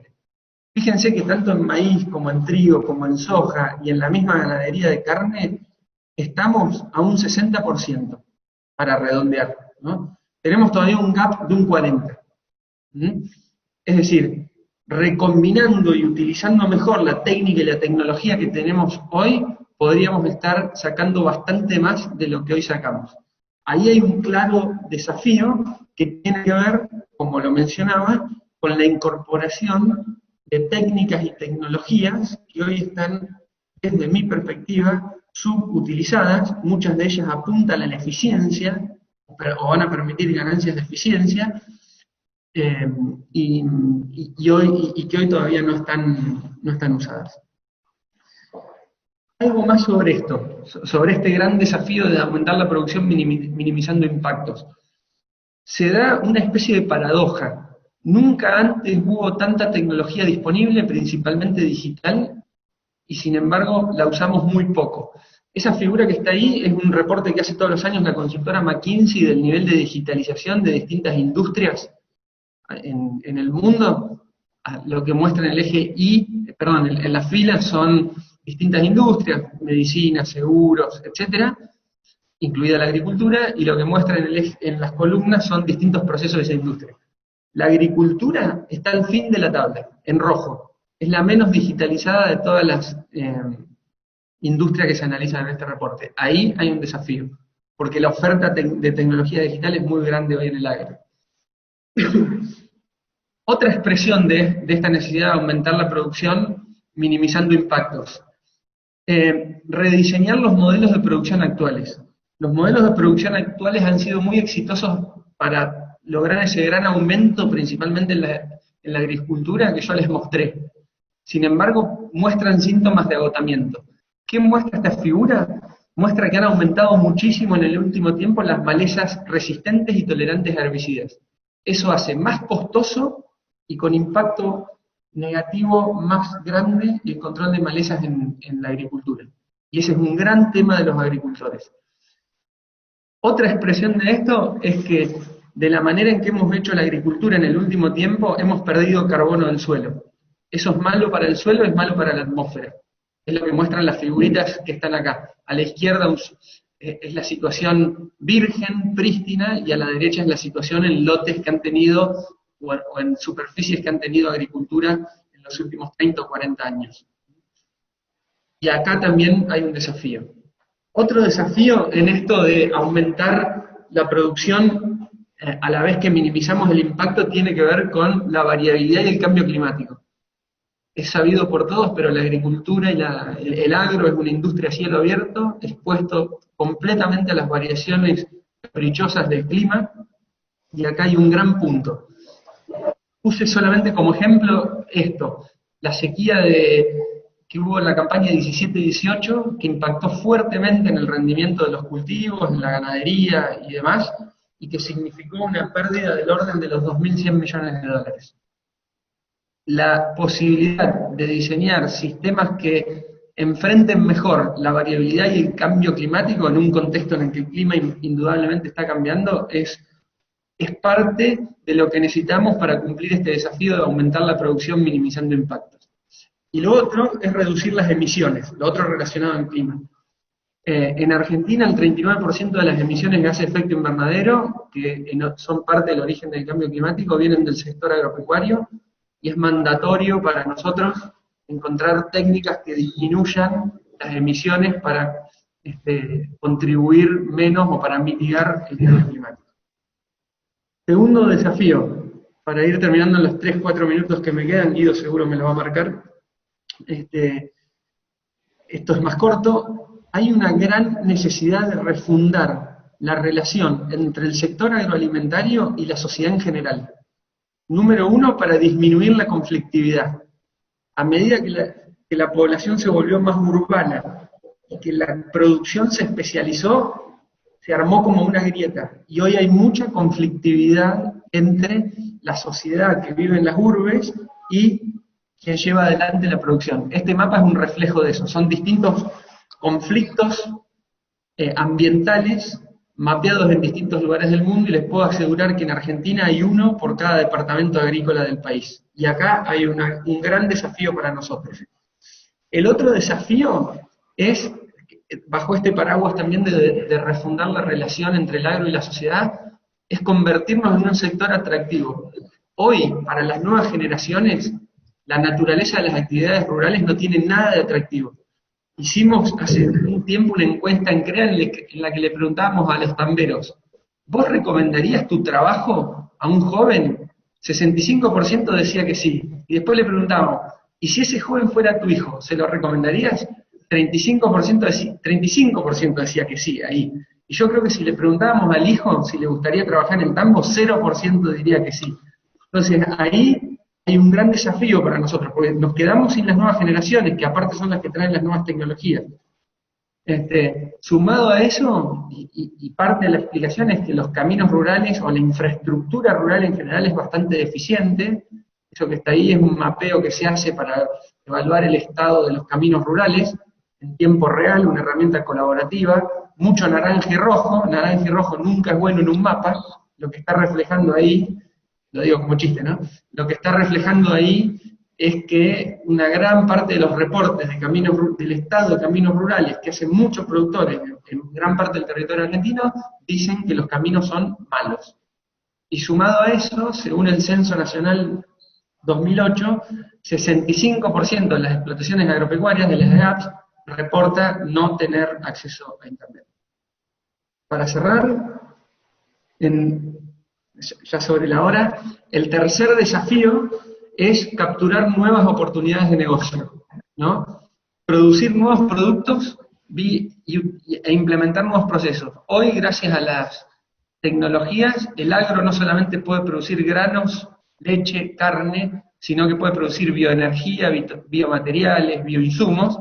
Sin embargo, eso está recién en el amanecer. Hay muy pocos productores entrando en este mundo. Y algo equivalente tiene que ver con la posibilidad de generar los mismos productos pero con distintos procesos. Por ejemplo, carne orgánica. Empieza a haber parte del mercado que está dispuesto a pagar por ese producto diferenciado, que en realidad es carne, pero igual que la otra, pero producida con un proceso distinto que le da ciertos atributos diferenciales. Y esto es lo que llamamos valor agregado ambiental, que todavía no lo hemos explotado en todo su potencial. Entonces, para terminar, el sector agroalimentario es clave para la economía argentina, es uno de los mensajes que quise transmitir. El sistema agroalimentario argentino mostró un dinamismo reciente muy interesante, principalmente en la agricultura extensiva, y hay tres desafíos a futuros: aumentar la producción y minimizar los impactos, refundar la relación entre el agro y la sociedad para una mejor convivencia, y capturar nuevas oportunidades de negocios que hoy son una promesa más que una realidad. Muchísimas gracias. Muchas gracias, Federico. Ahí está, dale, Daniel. Muchas gracias, Federico. Tenemos algunas preguntitas para formularte que nos han hecho. La primera de ellas es la incorporación de tecnología. Nos preguntan qué tiempo de inversión puede llevar. Buenísimo, excelente pregunta. Es la que más me saca el sueño, diría. Yo creo que hay dos cosas. Hay tecnologías de las nuevas que están disponibles que casi no tienen costo, y sin embargo, y tienen potenciales beneficios muy altos, y sin embargo no se adoptan. Son fundamentalmente digitales. Yo creo que ahí hay una cuestión cultural y una cuestión de capacidades que se necesitan desarrollar para que el productor promedio argentino hoy las adopte. El productor promedio argentino no es un nativo digital, tiene 53 años en promedio, por lo cual la tecnología digital le supone un desafío que no está acostumbrado a enfrentar. Por otro lado, hay otras tecnologías que sí tienen un alto costo. Por ejemplo, la que se me viene a la mente, que creo que va a tener un gran impacto, pero todavía no termina de adoptarse, es una tecnología que permite aplicar herbicidas solo donde hay malezas. En general, uno tiene un lote de producción y ese lote empiezan a aparecer malezas, pero esas malezas capaz que cubren el 10% del área. La tecnología actual te lleva a aplicar herbicida en toda el área. La tecnología nueva te permite censar solo donde está ese 10% verde, 20% de malezas verdes, y aplicar solo ahí. Eso sale caro, sale muy caro la tecnología para hacer eso. Algunos lo están adoptando. Los que lo están adoptando son early adopters, y yo creo que ahí hay una limitante financiera, si me tuviese que jugar por algo. Entonces hay un poco de todo. Como todo proceso complejo, no se explica solo con un factor, y creo que hay que mirar medio caso por caso. Tecnología por tecnología, quiero decir.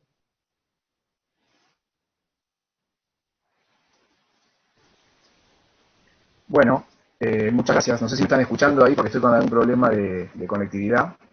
Sí, te escuchamos medio entrecortado. Si querés hago yo un par de preguntas más a Fede, de las que teníamos acá. Carolina nos pregunta, ¿los agentes de la cadena de valor están trabajando en los impactos ambientales? ¿Es necesario el aspecto regulatorio? Sí, buenísimo. Yo diría esto, sinceramente, con una mano en el corazón.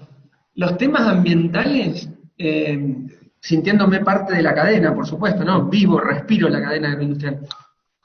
Los temas ambientales están hoy en el centro de la agenda. En el primer lugar de la agenda de la mayoría de los actores de la cadena agroindustrial. Y decía, lo digo sinceramente porque estoy seguro que es así, no lo digo porque quede bien decirlo. ¿Cómo llegaron a estar en el primer lugar de la agenda? Llegaron por dos motivos, por interés propio y por necesidad. Por interés propio, ¿por qué? Bueno, a mí me toca trabajar mucho con productores y los productores empezaron a dar cuenta, nos empezamos a dar cuenta, yo también soy productor, que necesitábamos hacer mejor algunas cosas, porque de lo contrario estábamos afectando los recursos naturales y en última instancia si nuestro suelo pierde productividad, en realidad el primero que pierde es el productor, porque sus rendimientos empiezan a verse afectados y por lo tanto su resultado económico. Entonces, ahí por interés propio entró en agenda, pero también por necesidad. ¿Por qué por necesidad? Porque empieza a haber conflictos y la sociedad plantea restricciones o plantea argumentos a la forma en la que nosotros hoy hacemos algunas cosas. Entonces, más allá de que alguno haya estado descuidado o no le haya dado bolilla, le entra a su agenda porque se lo hacen entrar de alguna manera, por decirlo simple. Y yo creo que hay como tres instancias en este momento, para no ser muy larga la pregunta. Estamos en pleno momento en el cual esto pasó a ser prioritario en la agenda. Y hay tres cosas ocurriendo al mismo nivel. Primero, conflictos, líos, que es las protestas, peleas, que es la forma más primitiva que tenemos como sociedad de plantear que algo tiene que cambiar. Segundo, normativas. Uno empieza a mirar todos los tratamientos legislativos que ha habido en Argentina y en el mundo en los últimos 10 años y aparecen frecuentemente cuestiones regulatorias asociadas al agro y en el ambiente, cuando hace 20 o 30 años atrás no había tanto. Que si se quiere es la forma civilizada que tenemos como sociedad de ponernos reglas para asegurar, en este caso, una producción amigable con el ambiente y con la salud. Y en tercer lugar, y para mí no menor, es esto que decía el último del valor agregado ambiental. El mercado, esta atracción, el mercado como la expresión. El mercado que es, en definitiva, bueno, yo no le voy a enseñar a ustedes, al contrario, a ustedes a mí, pero es la expresión de miles de decisiones individuales que valoran o dejan de valorar algo. Y hoy empieza a haber mercados que valoran, vía precios, productos producidos de una manera amigable con el ambiente. Y esa es la tercera forma en la que se está expresando la sociedad en relación a los temas ambientales, le llegan vía señal al productor. Muy bien. Vamos con una más. ¿Cómo se puede incentivar las nuevas generaciones al sector agro? ¿Cómo es en otros países? Qué preguntón. Yo creo que no sabemos todavía bien cómo incentivar a las nuevas generaciones y por eso es que no terminan de ingresar. Yo ahí lo pasé rápido, pero la mayoría de los ordeñes empiezan a las 2 de la mañana. Es un ordeñe que empieza a las 2 de la mañana con los intereses y valores de un millennial, no va. Entonces ahí es donde claramente no va. ¿Quién quiere hoy levantarse con lluvia en el invierno a las 2 de la mañana para hacer el tambo? Nadie, y tiene razón, yo lo entiendo. Entonces, vía la tecnología, yo creo que la tecnología hay una llave. ¿Por qué? Porque la tecnología en algún punto viene a hacer cosas que los humanos no queremos, en algún punto, no en todos, ¿no? Por ejemplo, ordeñar con frío a las 2 de la mañana, y por eso hay tambos robóticos que empiezan a instrumentarse en el mundo, en la Argentina hay algunos, unos poquitos, y a su vez esas nuevas tecnologías, está claro que no van a ingresar plenamente con la generación que está actualmente, porque necesitamos esas nuevas generaciones para traer esas nuevas tecnologías al agro. Entonces, las tecnologías hay una llave para mí, una llave a ambos problemas, a incorporar la tecnología y a relajar cosas que a nadie, y menos a las nuevas generaciones, les gusta hacer. Ahí hay un punto. En el resto del mundo es distinta primero, el productor, yo diría que Argentina es uno de los más tecnificados y tecnologizados. En el resto del mundo, en el resto de los países competidores de Argentina, en realidad, más que el resto del mundo, los productores en general son un poco más grandes, hay mucho menos participación todavía de nuevas generaciones cuando uno ve la distribución de rango etario, por lo cual la introducción de nuevas tecnologías se hace más difícil. Sí tienen programas como en Europa, en donde se ofrecen facilidades muy grandes para todo el mundo y en especial para los jóvenes. Rutas, buena conexión, y educación de calidad virtual o cercana a los centros urbanos, que es clave. Por esos motivos, por los motivos por los cuales se va la gente de campo, básicamente. Entonces, no sé si estoy contestando concretamente, pero sí puse algunos elementos de mi visión arriba de la mesa, digamos. Bueno, muchas gracias Federico por tu tiempo, por la presentación.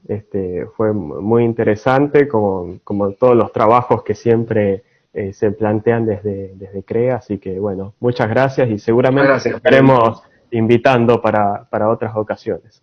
Bueno, muy claro, para mí muchas un gracias. placer, gracias a ustedes por la invitación, y esto fue solo una mirada, que acepto miradas distintas para enriquecerlo. Muchas gracias.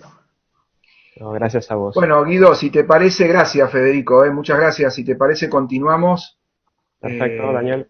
con la próxima expositora de esta etapa en la que estamos desarrollando temas agropecuarios. Continuamos ahora con un tema un poquito más del orden empresarial, interno empresarial. Se trata de las aproximaciones teóricas a la aplicación del control interno en empresas agropecuarias.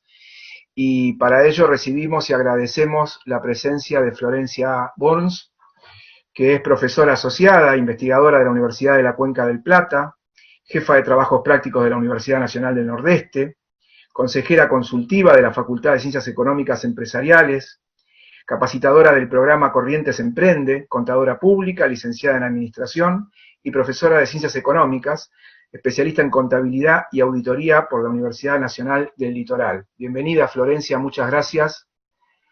Te escuchamos y... Hola, buenas tardes.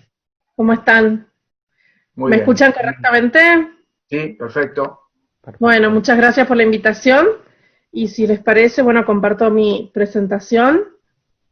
Sí, por favor.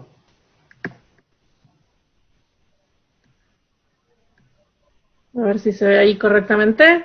¿Sí? Sí, perfecto. Muy bien. Bueno, perfecto. Muchas gracias. Como decíamos entonces recién, la idea es charlar un poco, hablar un poco acerca de cómo el control interno puede aplicarse en el caso puntual de las empresas agropecuarias, considerando obviamente sus particularidades.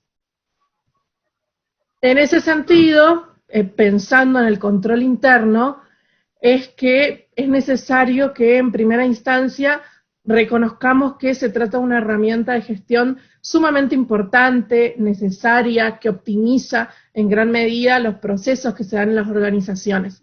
Y eso ocurre en todo tipo de organizaciones, es decir, más allá de su magnitud, de su tamaño, de la actividad que desarrolla. Por eso, el interés puntual de pensar qué ocurre en las empresas agropecuarias en torno a el control interno.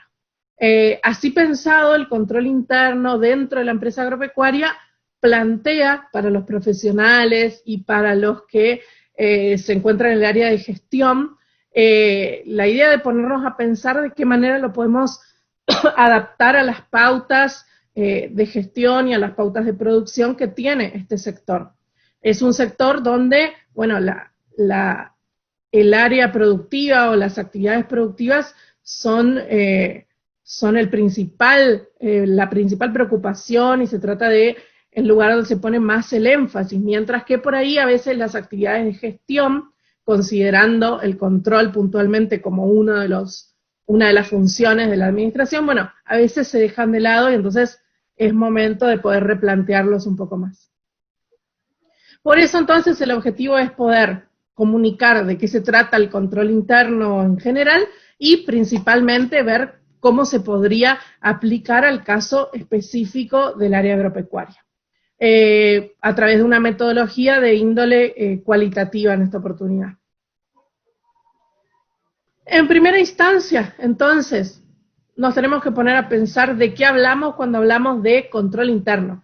Y entonces lo definimos o mencionamos que se trata de un proceso, y es un proceso que busca obtener cierta seguridad, o sea, cierta confianza razonable respecto de tres tipos de categorías o tres objetivos, que son, primero, la eficacia y la eficiencia en las operaciones, es decir, tratar de optimizar los procesos que se desarrollan adentro de las organizaciones. En segundo lugar, la confiabilidad de los informes que emite la empresa. Y en tercer lugar, analizar el cumplimiento de las leyes, de las normas externas que se aplican en la empresa puntualmente, y también aquellas políticas de la empresa que deben cumplirse dentro de su ámbito. El control interno es un concepto que se fue generando y que se afianzó a partir de ciertos sucesos que ocurrieron relacionados con hechos de fraude en organizaciones. Entonces, se vio la necesidad de formular y reformular y repensar mucho el área de control. Por eso es que, surge uno de los principales estándares que tenemos en materia de control, como es el informe COSO. El informe COSO nos brinda ciertos parámetros y ciertas conceptualizaciones para poder plantear un control interno en el marco de cualquier organización. Si pensamos que el control interno es todo un sistema, como decíamos, es decir, que no se trata de actividades puntuales que se realizan, sino que se trata de todo un conjunto de elementos que van a interactuar entre sí para lograr esa aplicación de control en forma integral, es que entonces es necesario que veamos cuáles son esos elementos. Acá los vemos diagramados en forma de pirámide, en otras publicaciones lo podemos ver en forma de cubo. Esos elementos también han ido a veces variando, porque el informe COSO, de donde los extraigo, no es uno solo en realidad, sino que ha tenido nuevas versiones y ha tenido nuevas actualizaciones a lo largo del tiempo. Y el control interno en general nos habla de 5 componentes. Y esos 5 componentes son los que vamos a analizar en cuanto a su aplicación puntual en empresas agropecuarias. Dichos componentes los menciono por si no se pueden ver correctamente: son el entorno de control, la evaluación de los riesgos, las actividades de control, la información y la comunicación y la supervisión. ¿Sí? La idea es que veamos cómo esos 5 elementos se pueden ir conjugando y adaptando a las particularidades de cada empresa, en este caso agropecuaria. En primer lugar, el primer elemento del que hablábamos, y a pesar de que decimos, obvio, que es todo un sistema que interactúa, es el elemento que en general estamos todos de acuerdo en que se trata del más importante. Este ambiente de control nos habla de cuál es la tendencia de la organización en general y especialmente de los directivos en torno al control, es decir, cuál es la mirada que tienen sobre el control, cuáles son los principios éticos, los principios de integridad sobre los cuales se basa el ambiente de trabajo, el clima de trabajo dentro de la empresa.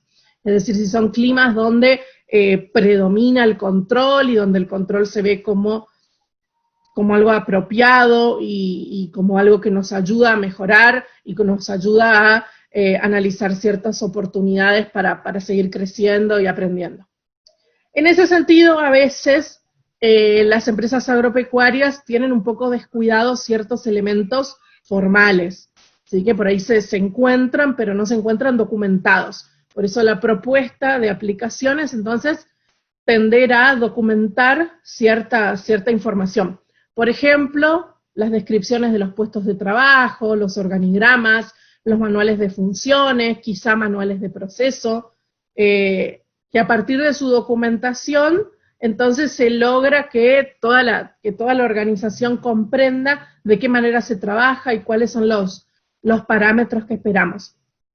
Otros elementos que apuntan a ver cuál es el paradigma de control dentro de la empresa y cuáles son los ideales de control y también éticos en general, pueden ser la definición de la misión, de la visión, quizá un código de ética. Si se trata de una empresa agropecuaria de familia, bueno, en ese caso el protocolo de familia puede ser otro documento que demuestre cuál es la intención de la dirección en torno a los aspectos vinculados al control y a la ética en general. En segundo lugar, un elemento que es básico para poder diagramar todo tipo de estrategias y de procesos en general es la evaluación de los riesgos. La evaluación de los riesgos se concibe desde el control interno como una base de análisis para poder a partir de ahí ponernos a pensar el resto de los elementos de control. En el sector agropecuario son varios los riesgos que podemos analizar, es decir, los riesgos son una constante dentro de este sector. Y los riesgos los podemos dividir en tres tipos. Aquellos factores que son más controlables, aquellos que no son controlables, pero que sin embargo puede conocerse su probabilidad o puede gestionarse desde algún punto. Y por último lugar tenemos aquellos que no son controlables y además son desconocidos, o sea que son mucho menos aplicables pautas de probabilidad. Dentro de los primeros, o sea, los factores controlables, bueno, aquella persona que esté a cargo de la gestión puede moverse fácilmente porque está dentro de un entorno de relativa certeza o donde las decisiones que vayan tomando son las que van guiando la conducta de esos factores. Sin embargo, los otros dos, mejor dicho, son en cambio mucho más volátiles y por lo tanto ya estamos en situaciones de riesgo y hasta incluso de incertidumbre. Por eso es importante hacer el ejercicio de pensar cuáles son esos riesgos, esas incertidumbres con las que se cuenta dentro de la empresa, para entonces poder, a partir de ahí, plantear ciertas estrategias que puedan ir mitigando estos riesgos. ¿Sí? Estos riesgos generales, como los ejemplos que por acá vemos, y también otros riesgos puntuales más en torno a aspectos de los procesos internos que pueden existir dentro de la empresa. En tercer lugar, el tercer elemento de control, las actividades de control. Las actividades de control son ciertas acciones puntuales específicas que se pueden diagramar dentro de los procesos para que entonces pueda la gerencia obtener conocimientos respecto de aquellas acciones y aquellas operaciones que se van dando dentro de la empresa. Acá, por ejemplo, lo dividí en algunas actividades generalísimas, como para agricultura y como para ganadería, por ejemplo. Una actividad de control básica, como pueden ser los recuentos, que quizá aparecen como recuentos físicos dentro de empresas del área comercial, por ejemplo, pero que acá adquieren otros matices o tienen otras características en cuanto estamos trabajando con bienes de cambio que tienen sus particularidades por ser semovientes, ¿no? Todo esto, como decíamos hoy, siempre tiene que quedar muy bien documentado, tiene que realizarse con cierta periodicidad, es decir, tratando de tender a la sistematicidad, para entonces, ir considerando esos controles como parte del proceso, no como algo externo y que se nos ocurre de vez en cuando, sino que tiene que ser parte de la rutina y de lo normal dentro del proceso productivo. El cuarto elemento es la información y la comunicación. que, bueno, la comunicación y el cómo transmitir la información cambia mucho en el ámbito rural. En el ámbito rural, bueno, dependiendo lógicamente del lugar puntual donde estemos, muchas veces no tenemos la mejor conectividad o no tenemos la posibilidad de acceder a teléfonos.